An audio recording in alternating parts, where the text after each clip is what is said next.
You on Enlightened World Network.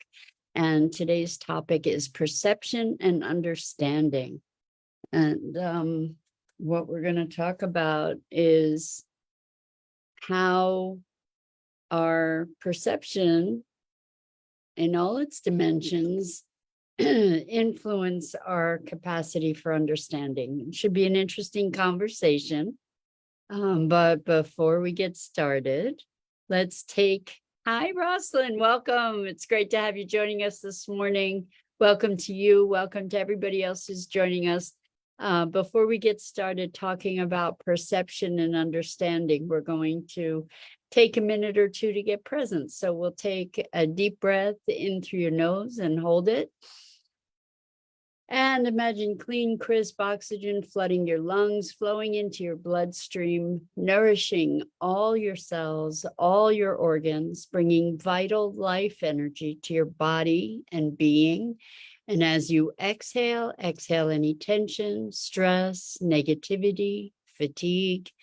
And now let's take another deep breath in through your nose and hold it.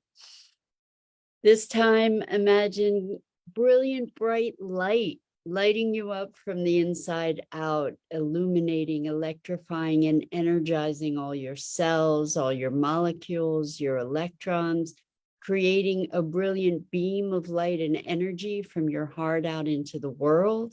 And as you exhale, exhale any remaining tension, stress, negativity, fatigue.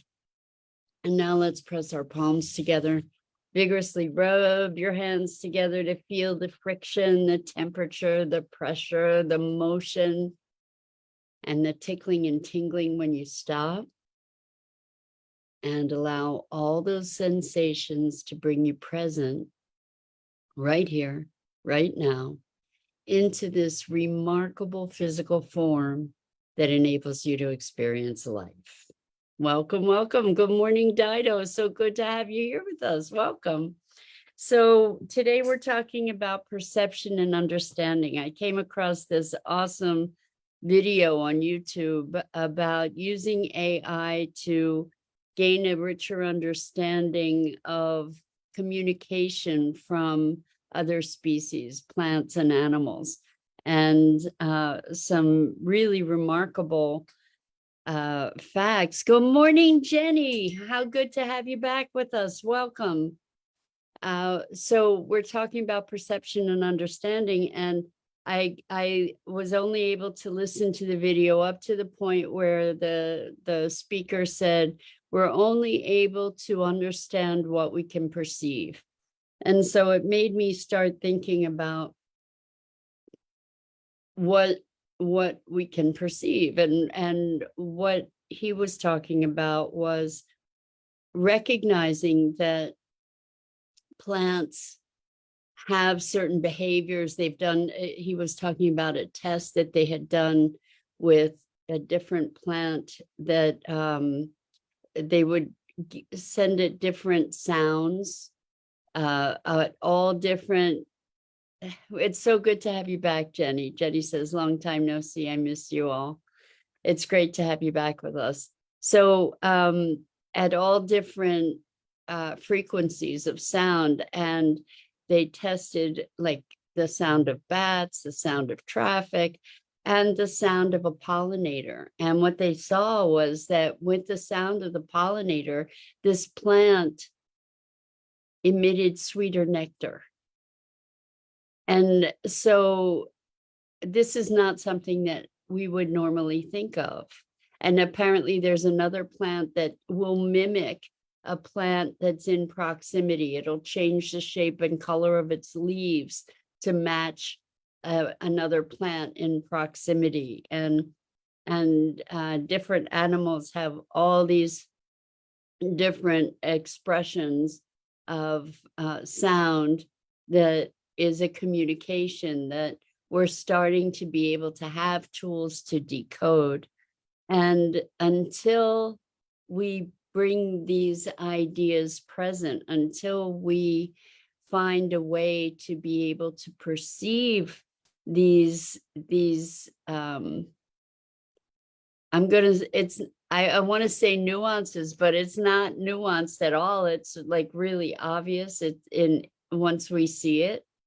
But until it's brought to our awareness, until we have a consciousness about the presence of these things, we don't have the ability to perceive it. It's kind of like, I don't know if it's true or not, but we hear that Eskimos have hundreds of names for snow.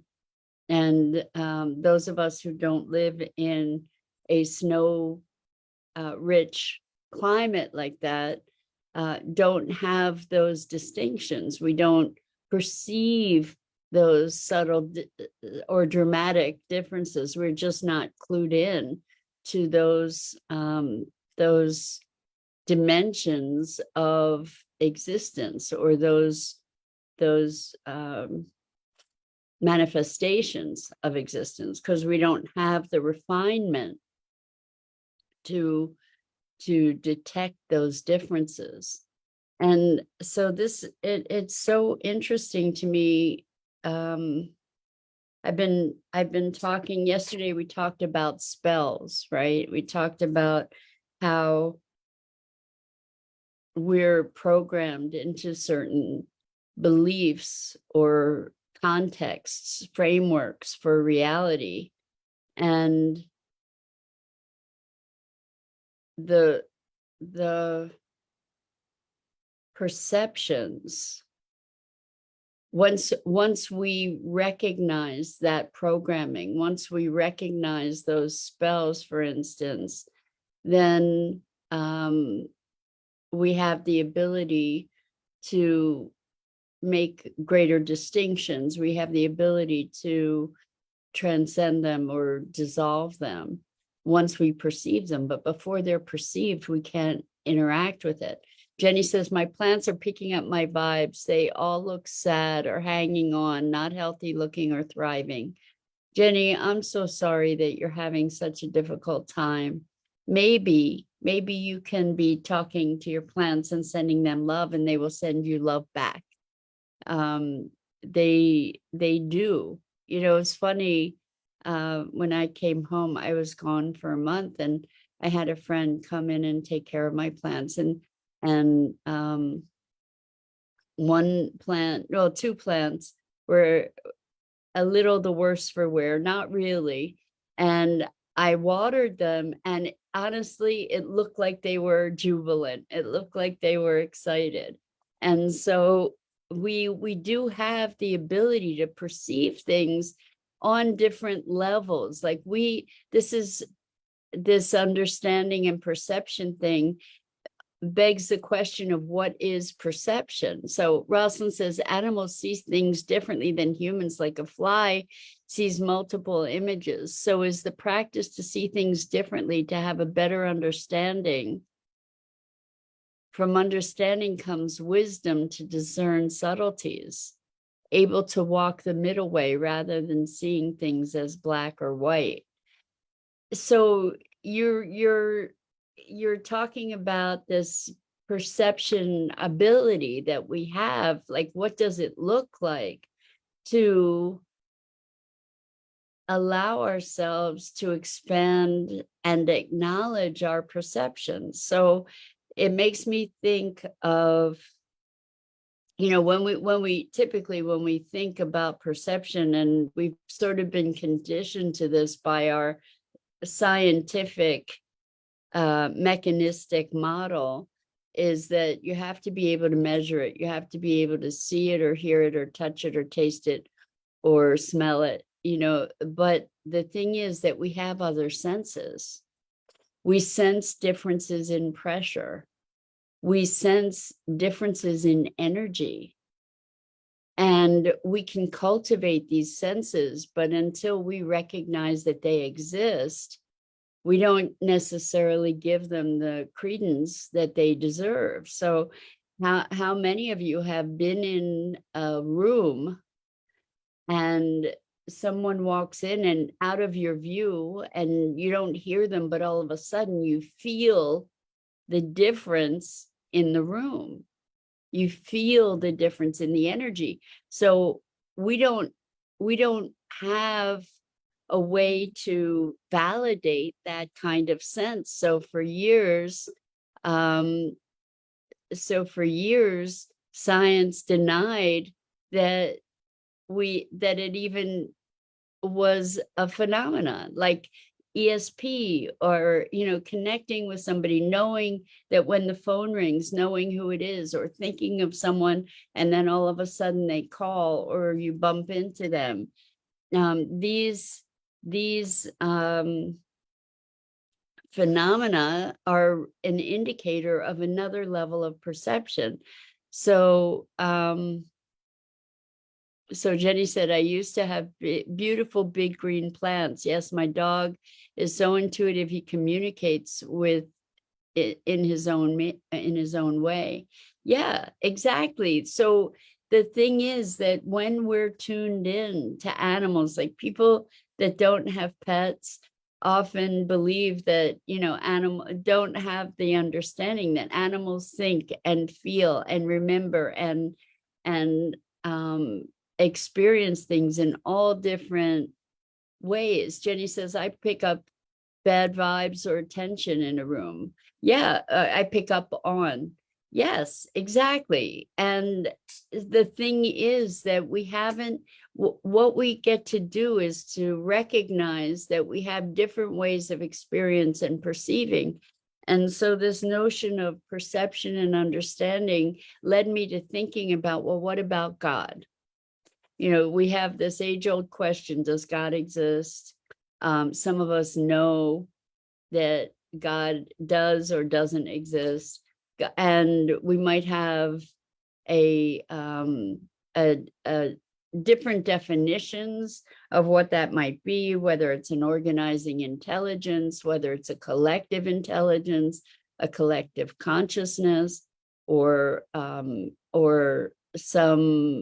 some power that is overarching. Denise, welcome. So good to have you joining us today. Welcome, welcome. We're talking about perception and understanding. So some of us, or we can talk about angels. Some of us perceive angels. Some of us don't.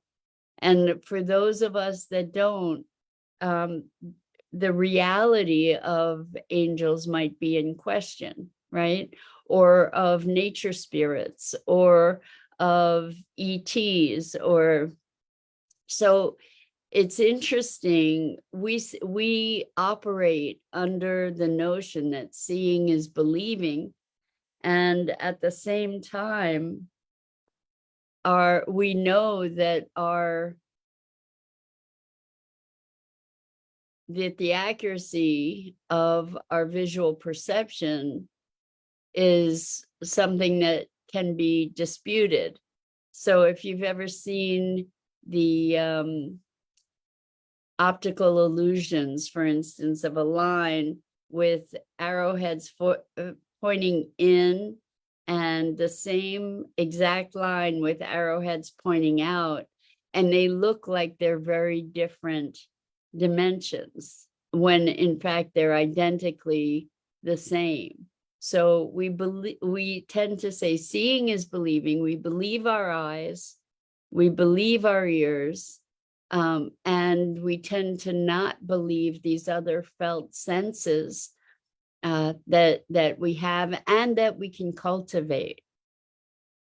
So there are a number of people who have been working on cultivating listening to plants, being able to hear plants. In fact, there are devices that you can buy that you can hook onto a plant, and it emanates music or sound through this device, and different plants have different sounds.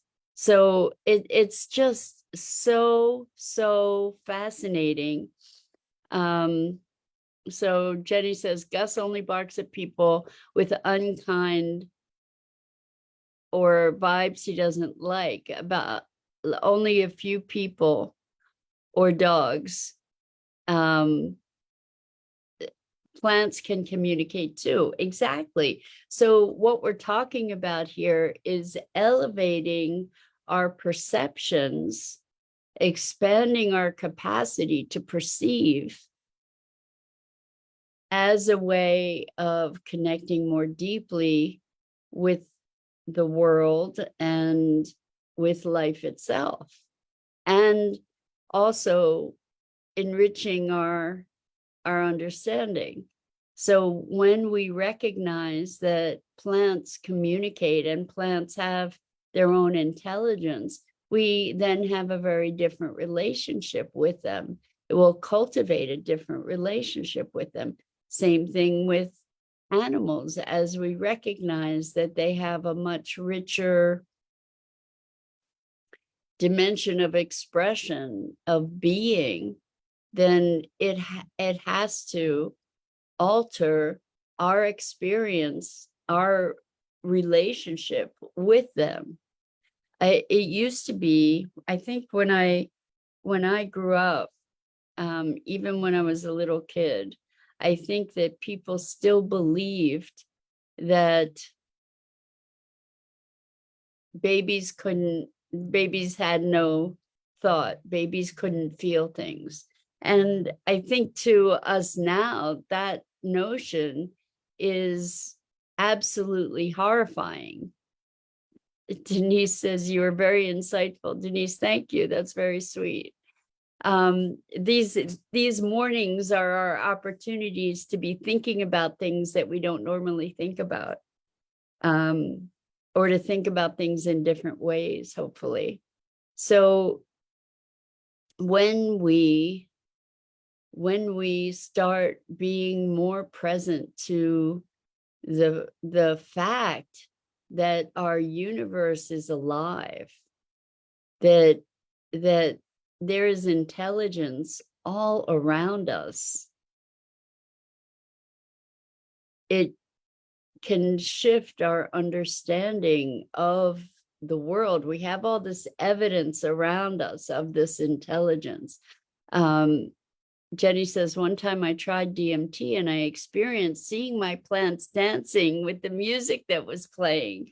That's pretty awesome, Jenny. And I would venture to say that they probably really truly were.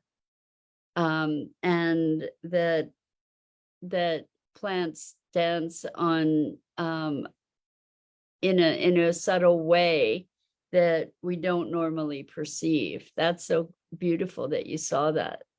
I'm just thinking about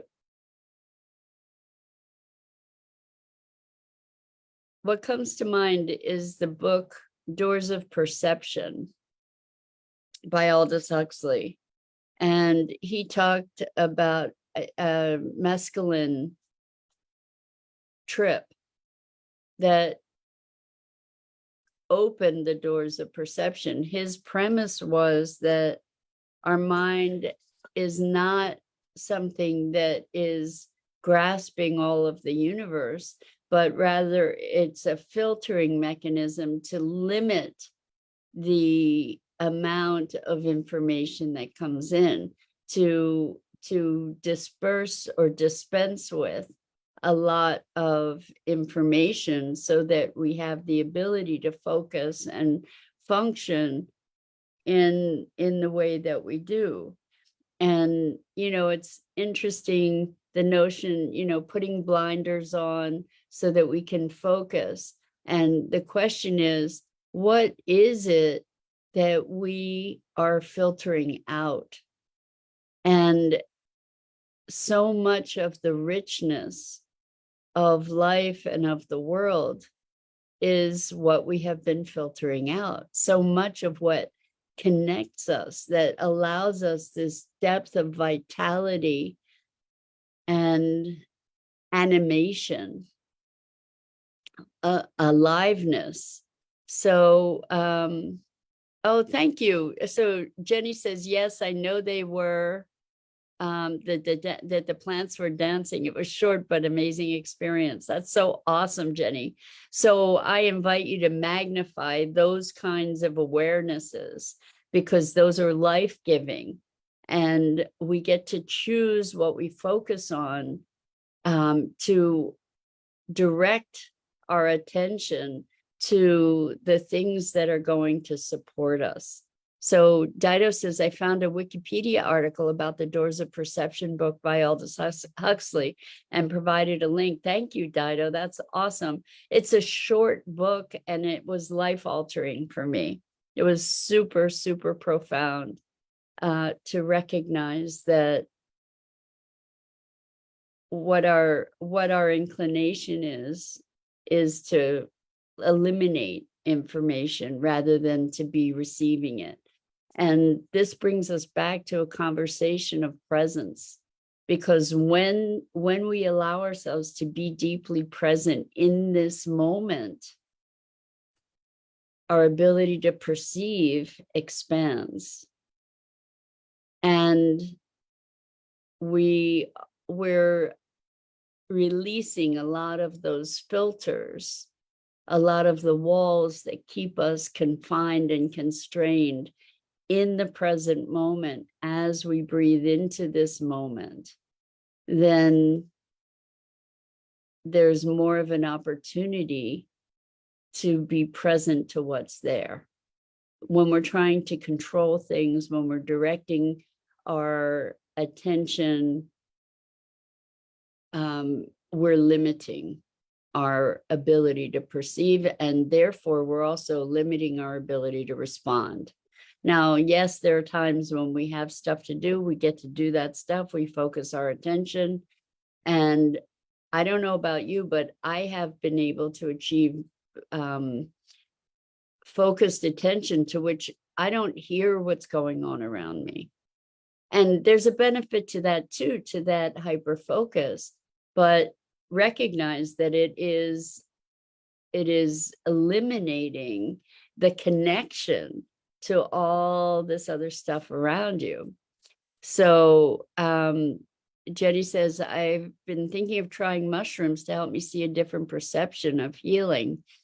That's awesome, Jenny. And there are organizations now that have guided hallucinogenic experiences that have been having wonderful results. There are places in the country where it's legal with mushrooms, and I'm aware of other places that use ketamine, and supposedly they have had amazing results with people experiencing deep depression and PTSD. And I wish you good luck with that, Jenny. I know that there's a lot of information available online. And what it does is it opens the doors of perception to be able to create a very different perspective of life. What happens is this was really interesting. I did a session with somebody yesterday or the day before, and they were experiencing all this blackness, thunder and lightning and prickly things and poison and darkness and horribleness. And then at one point they were able to pull, and there was a pink cloud bridge in the midst of this, which was interesting. But then at one point they were able to pull back, and around all this darkness and despair, there was blue sky all around it. And that in itself was transformative by being able to step back and have this broader vantage point, this broader perception. And so we can get so hyper focused on our despair, on the circumstances, that we don't see the bigger picture, and it feels like it's all encompassing. And so perception, as we can expand our vantage point, it shifts our perception and it shifts our understanding. So that's it for today. This has been such a fun conversation for me. I hope it has been for you. I'm Mira Rubin. This is the Core Connection. And I go live here each weekday morning on the Enlightened World Network Facebook page and YouTube channel. And I invite you to check out the other awesome programming on Enlightened World Network, Facebook page and YouTube channel, and Enlightened World Living.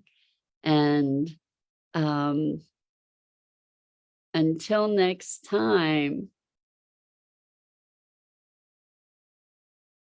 so much love to you.